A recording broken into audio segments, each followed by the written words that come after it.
Cuando se escapa el Shabbat, sueltamos buenos deseos para la semana que empieza, para nosotros, para los nuestros, para toda la humanidad.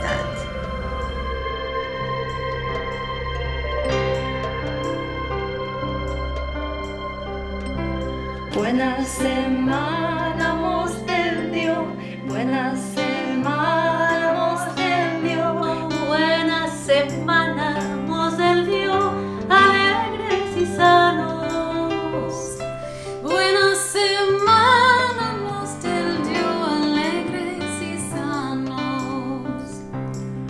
A mis hijos bien decir, a mis hijos bien decir, que me los deje el Dios vivir buena semana. buena semana hemos tenido, alegres y sanos.